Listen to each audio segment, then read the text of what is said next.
So first of all, this isn't my usual style of presentation. Normally I'm disclosing some kind of technical vulnerability and diving deep into the details. So this isn't a technical presentation. It's more about my experiences in 30 years hacking and how I've seen things evolve, and some questions I've got about where we're going and where we've been.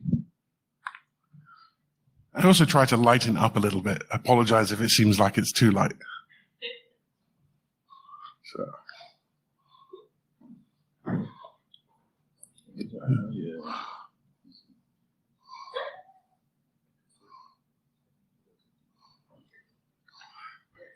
Bear with me. While we're doing this, hands up, how many of you are hackers? And how many of you are InfoSec professionals? All right, interesting crossover. How many of you have been hacking for more than 20 years? All right, so you guys have seen some things, like we all have. So, who am I? Well, back in the 80s and 90s, they called me Cyber Junkie. Then it became C Junkie. These days it's CJ. It just shows that increasingly hackers have become lazy. I'm a hacker. I'm the VP of Cybersecurity Strategy at Okta, as Katie mentioned. I'm also a security researcher. Things like Tesla Model S, Touch ID, Google Glass. I designed hacks for the TV show Mr. Robot. I'm the head of security at DEF CON, and I have way too many hats. But mostly I just like to break shit. So, the question I want to ask is, how did we get from this to this? Because this is where we are today. Well, is it because everything's connected? That's probably part of the answer. Everything is connected. Everything from cars to buildings to toasters. Is it because global and social media have given an unprecedented reach for information? You can literally reach out and touch anyone, anywhere in the world. Doing that before was incredibly difficult. And if you I'll go into the history of information a little bit later on, but you look at the historic methods, none of them had the scope that we have available to us today. Maybe it's because we've been too successful in finding bugs and making tools. Certainly, most of the government archives of tools have been based on the research that many of us did in the 80s and 90s. And in fact, even some of the tools that some of us wrote in the 80s and 90s. But maybe we've been here all along, and all that's really changed is the volume, variety, and velocity. So cyber information warfare has changed the battlefield fundamentally. Nations now have an unprecedented reach for minimal investment. Small countries can literally reach out and cause mass disruption or even vast economic damage to much greater powers. Attacks can be launched without any human life risk, or, as long as you're not within reach of a Hellfire missile, I guess. But the reality is, you can have a guy sitting in a building halfway around the world causing disruption in the United States, and tracing and identifying that person is incredibly difficult. Ammunition is cheap and targets are readily available. The number of bugs in systems is expanding exponentially. We still haven't come up with a good way to deprecate old software, and old software equals targets. We also don't really understand how to classify those vulnerabilities in this context very well. Waging asymmetric warfare has never been easier. So we understand the cyber aspect of cyber warfare. We have attacks happening all the time, from the emerging attacks like things like Stuxnet through to just a few days ago, the US attacking Iranian shipping. Right? We know that we can reach out, exploit a vulnerability, and cause disruptions to a system. So that's not a massive problem. And I think a lot of the models we have in place are actually starting to tackle that. As we improve bug bounties, as we improve vulnerability disclosure, we are starting to make some of these targets harder. Yes, skills are getting lifted up, but at the same time, things are getting better. What we don't really understand very well is information warfare. And we're already in the age of information warfare. Many people say that encryption was going to end the golden age of SIGINT. I disagree. I think we're now in the platinum age of SIGINT. Because if you look at the collection methods that are available now, I don't need to go and tap into your underwater cables. I can still do that. But at the same time, all I need to do is send you an app that puts cat ears on you, and you're going to go and download all the information from all your friends and upload it to me. I have in my pocket a phone which can take photos close to a mile away, automatically OCR the text, and then upload it to a foreign nation. While I'm certain they're not doing this for evil purposes, the capability is kind of terrifying, and it changes the physical security paradigm. I tested this out by going to certain locations in the US and found that I could essentially breach perimeters by photographing inside sensitive spaces from viewing areas because the zoom is so powerful. And this technology isn't bound to any one nation. This is technology, and you can't stuff it back in the bottle. Data drives influence, and influence is now a weapon. Well-designed information warfare campaigns are self-propagating and highly effective, truly asymmetric methods of attack. Many of you have seen the memes that were used to influence elections across the world. If you get it right, if you make a targeted piece of information, it will spread by itself and it will change minds. And that is a new form of weaponization. It's attacking on the cognitive level. But there's a key point here, and that is, it's hard to get right because you have to use intelligence. There have been some spectacular failures where people have tried this information campaigns as far ago as like in Vietnam, where because of a lack of understanding of the targets, they failed. There was a very famous one that Grug likes to mention as a note, where the US dropped leaflets of pictures of Vietnamese girls in bikinis with Vietnamese text under it asking, "What is your girl doing now?" The idea being to discourage the Viet Cong and have them surrender, lay down their arms and go and check on their girls. But the effect was they looked at these pictures and thought, what are they doing to our women? We must fight harder to stop them from doing this. And in fact, they doubled their efforts. So getting it right is hard. We've come a long way in a really short time. Information has evolved from simple printing presses through to modern telephony systems, through to things like television, radio, and now social media. Information has become personal. It is in your hand, it's tailored for you, and it's on 24/7. Individuals now have more influence than leaders of state. The example shown here, if you look at Katy Perry's followers, she dwarfs either Theresa May or Donald Trump, perhaps for a good reason. But when you start to ask people, how does this influence affect their decisions? If you see the statistics there, 70% of millennials said they're more excited about doing things when their friends agree with it. And 68% of them said they don't make major decisions without discussing it with people they trust. I have already seen targeted campaigns in the US going after millennials to discourage them from voting in the 2020 election because they understand how some of these groups are fragmented and they're driving wedges into those fractures. So what are the strategies with information warfare? You can attempt to distort. You can attempt to dismiss real facts. You can attempt to distract from the reality.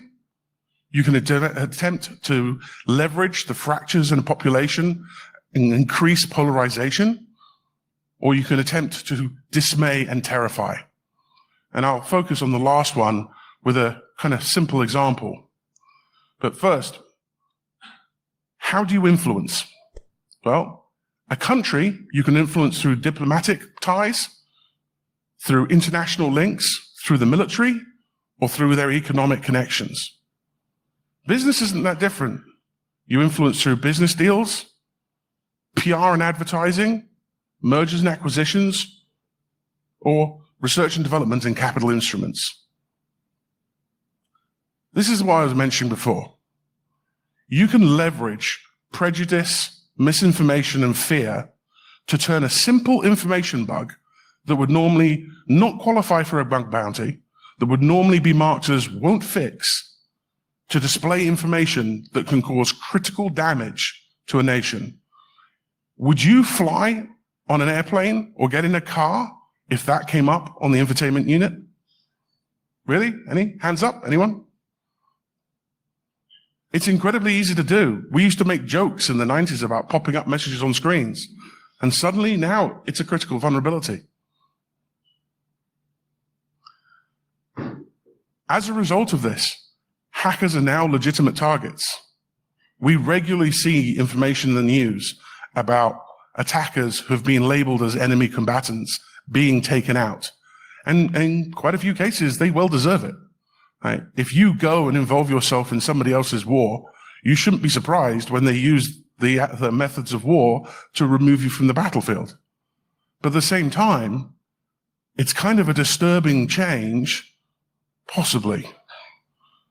The reality is, we've been here for a long time. In the like mid to late 80s, the CCC, or specifically a group called the DOB from the CCC, was stealing information for the KGB on American nuclear inventions and development, but also stealing information from the KGB, and the information was being sold back and forth. The net result was a member of the CCC was found burnt to death a short distance away from his car without his shoes in a field with a perfect circle of burnt grass around him. Verdict, suicide. So apparently he got out of his car, threw his shoes away, walked into a field, and spontaneously combusted. The reality is, if you play these games, don't be surprised when they use the tactics that they're used to using to remove you from their field of operation. And it's been going on for a long time. As I said before, the only difference now is the volume, velocity, and variety. So, how do we defend against this? Well, we now need to start thinking about vulnerabilities from 3 angles instead of just one. Instead of just thinking about it's a software vulnerability and what's the cyber impact, we need to think about what's the cyber impact? What's the physical impact? Does this low vulnerability have the effect to allow me to do something in the real world? And what's the cognitive impact? Does this CVS score 1 vulnerability that lets me pop up a message on an infotainment system allow me to send a message that could cause mass panic and fear? And can I do it to multiple places at the same time? Because if that's the case, then we need to rethink how we're addressing it. And that comes to the whole idea of classification of vulnerabilities. We need to rethink it. Right now, the way we classify vulnerabilities is based around control of systems. So something that gets a really high score is something that allows you to have remote control of a system. But the reality is there's more to it than that. And because we're allocating our resources to address vulnerabilities based on this current model, it means some of the most serious vulnerabilities in today's age are remaining unpatched or are still getting marked as won't fix. When I went digging through the CVE repository, the number of informational vulnerabilities that are out there that are still open is genuinely terrifying. And I've had no shortage of vulnerabilities that I can play with to pop up strange messages on random systems, random networks. I encourage you to take a look yourself. So how much has changed in the last 10 years? So much has changed in the last 10 years. You know, much of our impact comes from this control of system idea. The pitch is much bigger. Low bugs can no longer be assumed to be low. Informational bugs may actually be high. Displaying the wrong message at the right time could be critical. So now we need to apply context and intelligence to how we classify bugs. If you get a low bug, what does it mean? Does it give you an opportunity to do something else? I have personal experience with this. The Tesla Model S, almost all of the vulnerabilities I found were either low or medium.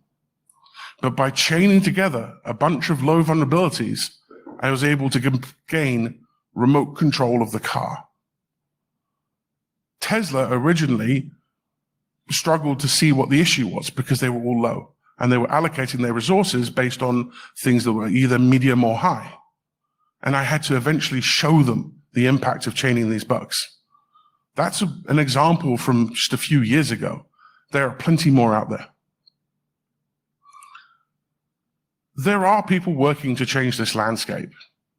I like to call them agents of change. One of them is my good friend, Katie.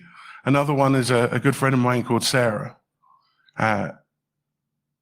Katie has been working on renegotiating the Wassenaar Agreement. For those of you that don't know, the Wassenaar Agreement is a treaty between countries that controls the distribution of certain types of material. It was designed to control the distribution of munitions, or at least limit it. And software was added because software was now seen as a legitimate weapon. It's thanks to the work that Katie's done that you don't have to fill out an export license or application for vulnerability disclosure or incident response. But there's a ton more work to be done, and I would call on all of you in other countries to try and involve yourself in this process and provide support, because if we don't get a handle on this, pretty soon we're going to find ourselves living in a world where every time we walk across a border with a laptop, it gets inspected and we face the potential of arrest because our tools of our profession are now classified as weapons. And the reality is that's not going to help anyone, because bad guys don't listen to those things. And in fact, most of them already have tradecraft for how they distribute this information without having to expose it. So all it will do is inhibit white hat research and inhibit the people who are trying to defend.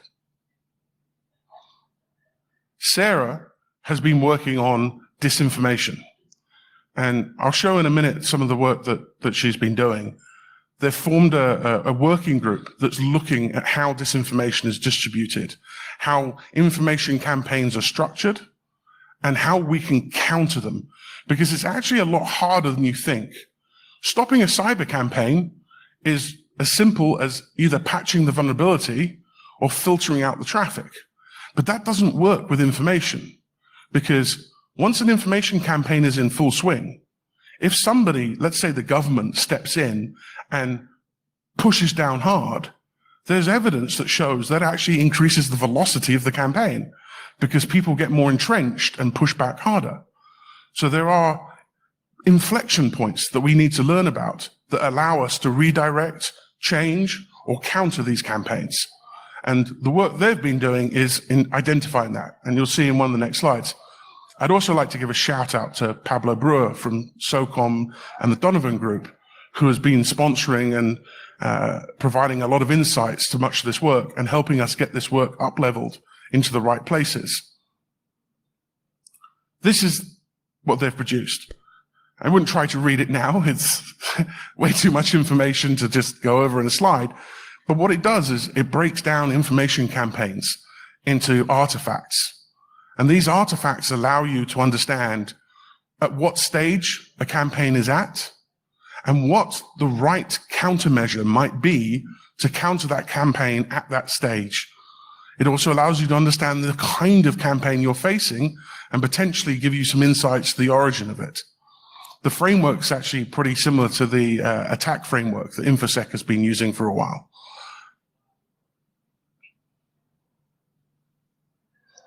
So, conclusion. Hacking has actually always been part of warfare. It's just had different names for different periods of time. We've always been the best tool to do this because unlike the people who get trained in universities, we're passionate about it and we eat, sleep, and drink security. And we think outside the box in a way that's kind of dangerous to some people. Hackers will always be the best equipped at offense, but they'll also always be the best equipped at defense.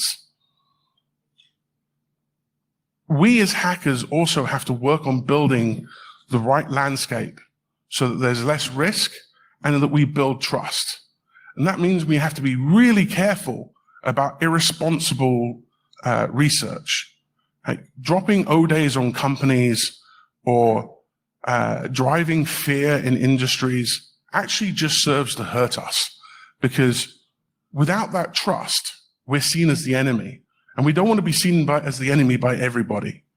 It also shuts doors and stops us from being able to work with different industry groups on different projects, especially the more sensitive industries. I personally have experienced firsthand irresponsible research being dropped in one area and projects that I've been working on shutting down in another. This is something we have to be careful of. And the last thing is that as hackers, we need to recognize that our actions have a greater impact than ever before. You can literally now get killed for doing the wrong thing. So choose wisely. Now, I seem to have rattled through these slides a lot faster than anyone was anticipating. I hope people appreciate the extra coffee, but part of that was to give a chance for people to ask some questions. So, questions, anyone?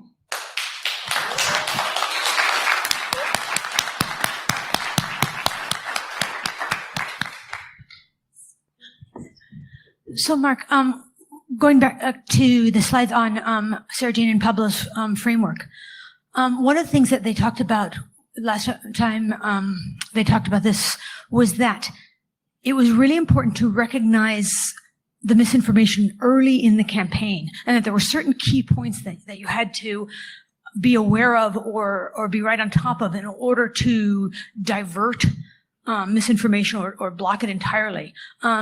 Can you speak to what you think those points might be? I can't actually say in detail what the points are, because that's not my area of expertise. That's why I blatantly ripped off their slide. But I have put links in so that once the deck's uploaded, you can go to their site and see this. But it's absolutely true, because these information campaigns build momentum. And there are points where you can influence them and change direction.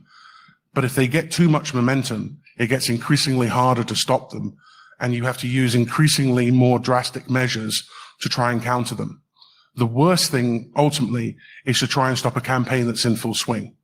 Because at that point, almost anything you do can add fuel to it, especially if it's a divisive type of campaign where they're trying to say that the government is doing something bad or a particular group is doing something bad, because then they simply take any action as censorship and proof that what it was saying was strong. So what I will say is that the things that you do to change it really do depend on how the campaign started and where it started. But these campaigns are becoming obvious. The campaign against millennials for the 2020 election were picked up by my teenage daughter. She was browsing through Tumblr and browsing through Instagram and seeing these memes coming out. And she came to me and said, "Dad, this looks a lot like some of the stuff that I hear you rambling on about to Mum." And she was right. I mean, essentially what it was a meme that said, you should not expect your candidate to win. Your candidate will not make it through the primary. You should show your displeasure by not turning out to vote. And, we all understand the impact that had in 2016. When Bernie Sanders voters refused to turn out in despair because their candidate didn't get selected, it massively skewed the potential results of the election. And so the same thing can easily happen again. We haven't addressed the underlying problems. We haven't healed the underlying fractures. And these people are smart, and they're observing, and they're tuning their campaigns based on the fractures they see and driving wedges into them. So some of what we have to do is about healing the overall system and closing these fractures, but some of it's recognizing when these things start spreading that they really need to be nipped in the bud early. things that fill me with dismay is when I hear social media sites saying, yeah, we recognize that this is misinformation, but we think there's value in not censoring it, so we're going to let it continue. That's the worst thing. Popping a message underneath something that says this is potentially misinformation, that doesn't help. Actually, with some campaigns, it helps the campaign. What the answer is difficult. And our good friends Sarah and Pablo are working on this. But what I would say is we all need to better understand how information is used. And we all need to understand better the value of information. The fact that we're willing to trade all of our personal information, including very clear biometric information, just to get a pair of cat ears and a photo, is terrifying to me. Many people have asked me what I thought the FaceApp campaign was about. FaceApp essentially harvested more than 150 million faces across the world. Well, if you consider one of the greatest technical problems that's being worked on across countries, it's facial recognition. The biggest flaw in it right now is that every model that's being built has massive bias issues. So a facial recognition model built in China is great at recognizing Asian faces, but sucks at recognizing any other race. And the same goes for the West. The only way that you can fix that is by having a much bigger, unbiased data set. And many people have said, well, why couldn't they just go into Facebook and collect it? Well, the reality is, on an information campaign, if you have to go out and collect every piece of information, you are expending the effort, and it's no longer really good ROI. If, on the other hand, you can send out a single artifact and have everyone send the information to you, now you're cooking, and now you're getting some real intelligence. Whether or not the FaceApp stuff was directly a information gathering campaign from Russia, I don't think anyone can say without knowing from the inside of the company. But I will say is it definitely built the best non-biased facial data set I have seen anywhere. Next question. Can you go back to Hagbard? Actually, it's the CCC guy.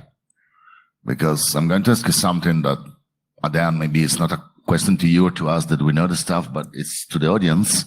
Because I was touched by the example that you made to your daughter. I was hacking with Pango. He's the alive guy. Hagbard, we were located like at the end of the 80s, so I'm old. X25 hacking and so on and so on.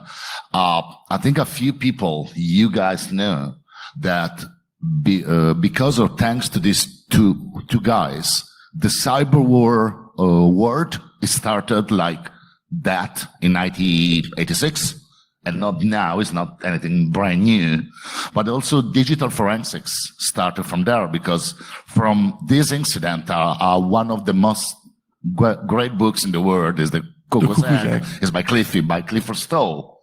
So I'm going to ask, I would like you to ask to the audience, how many of you know this book? Because in Asia, there is a huge lack of history of information security and hacking, and everything that you are a new hero. I didn't know so much about you live, but you explain things that all of the audience should understand and learn and apply back to everything they did in the past and why they are here. And I'm kind of sure that your keynote would help, or is going to help us, I hope, anything the audience to change their life in another way. So what I want to ask you is why we keep on not learning from the past mistakes and the history, because everything is playing back again and again. It's the same shit, it's the same mistakes, it's the same things. Why they still don't understand? So I think there's a lot of answers to that. First of all, I don't think it's just an Asian problem that there's a lot of knowledge of history, because if you ask the same question, like I asked a very well-known German researcher friend of ours, and he could only vaguely answer what this was. This is not a problem to any specific region. This is a problem across the whole industry. So to the first point, how many of you have read Clifford Stoll's Cuckoo's Egg? Yeah, a few of you. Okay, that's good. What about the Stucknet book? Again, a couple. I think the problem is we have been incredibly successful in creating an industry. It's an industry that grows exponentially every year. And we have people coming in who are new, and they don't, like, many of them identify themselves as InfoSec professionals. Right? So they don't learn about the hacker histories and things because they don't see themselves as hackers. They see themselves as InfoSec professionals. It's a different identity with a different set of rules and different set of code. That's not a bad thing, but we need to start combining some of the knowledge, because you're absolutely right. You know, I'm tired of making posts on Twitter saying the 90s called, they'd like their bug back, because, like, it's a harsh reality that we keep seeing the same things over and over again because we keep forgetting the lessons. Like, just 2 weeks ago, I was dealing with a problem because of war dialing, because, like, companies historically used to divide up sensitive systems into different hunt groups and away from their main numbers so that it was harder to find them. They've stopped doing that because they don't think anyone does it. And so you use these old techniques, and suddenly you're finding dial-ins that don't have any good authentication and let you straight into simple systems. And those simple systems have no protection, because why would you protect a printer, or why would you protect a fax machine? And, you know, those of you who were at the talk yesterday will know exactly why you protect a printer or a fax machine. At the end of the day, anything man makes, man can hack. And if we don't keep reminding ourselves of this, we're going to keep getting caught short. And the other issue is people are too rigid in some of their ways of thinking. And that's where I think the hacker history can help. Just because it doesn't have an obvious API doesn't mean it isn't vulnerable. I've routinely hacked supermarkets with barcodes, because most barcodes are connected to Windows machines, and you can send a barcode that tells to turn on the keyboard emulation, and then you can push another barcode through that sends commands, and off you go. And this will work in like 90% of the supermarkets out there. Right? Anything that users can have input to can be attacked. And the results of those attacks can be quite surprising, because there's no cyber defenses to stop that from happening.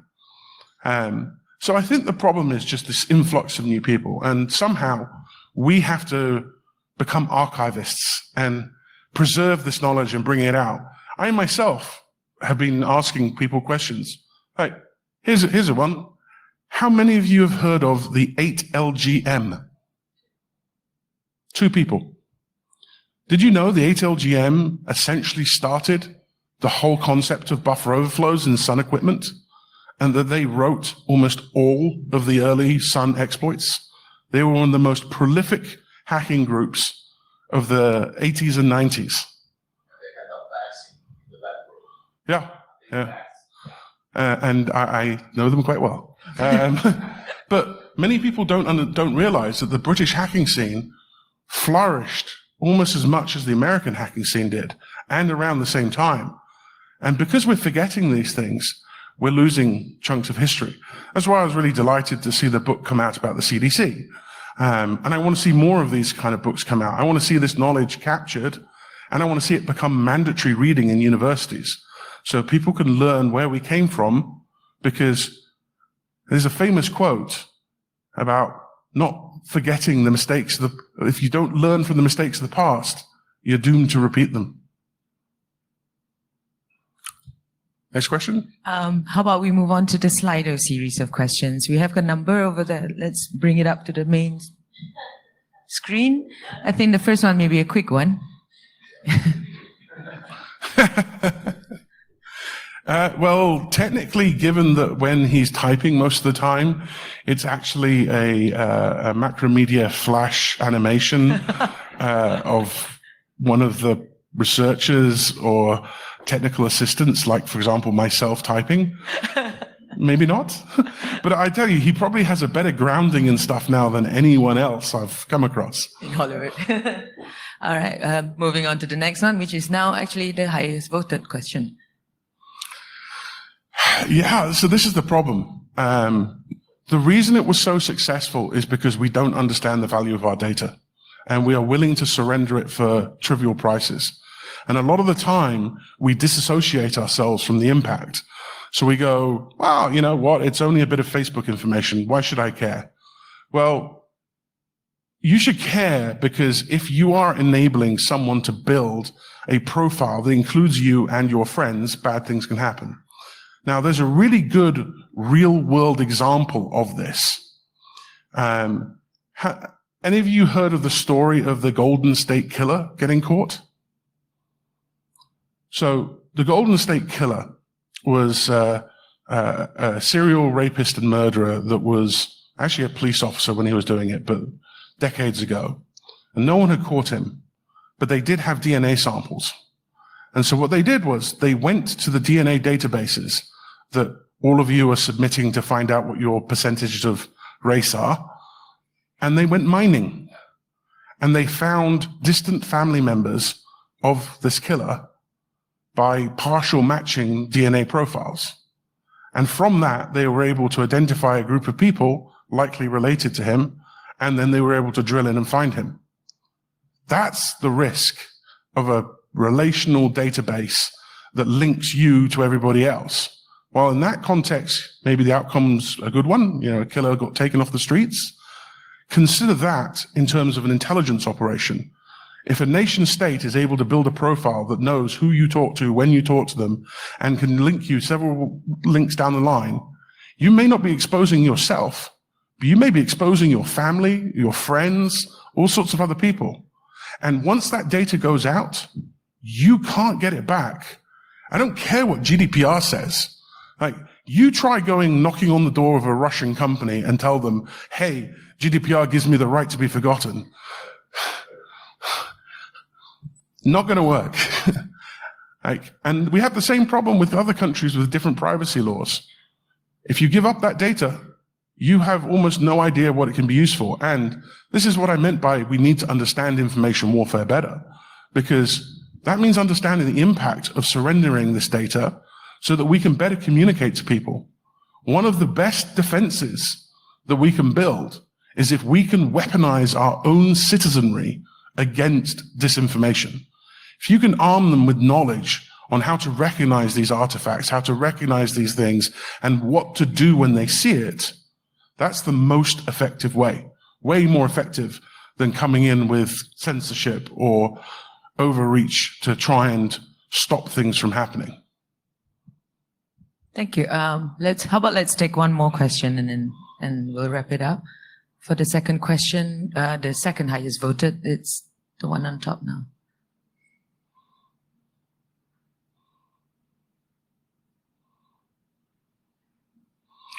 Or if you like, whichever question you prefer. It's tough because I'm British and I sympathize with my government and I understand what they're trying to do. Well, I sympathize with some of my government. I wish some of them would go away.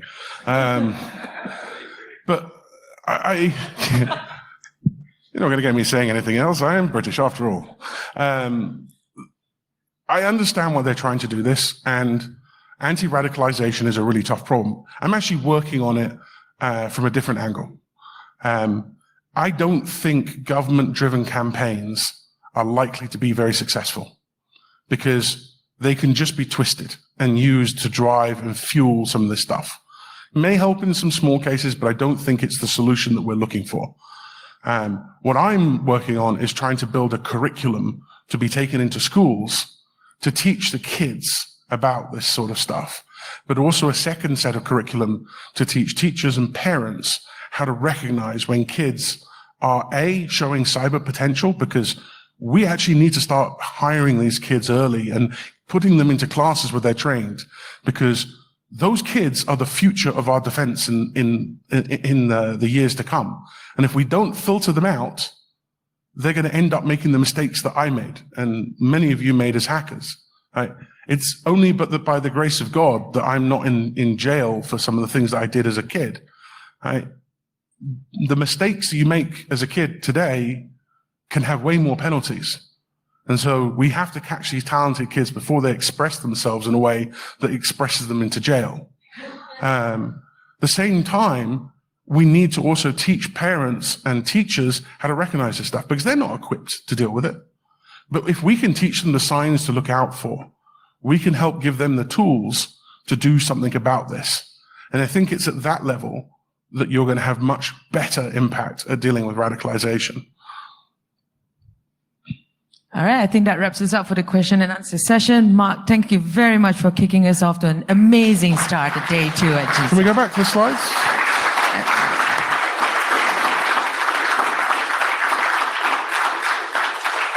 I just add one last thing.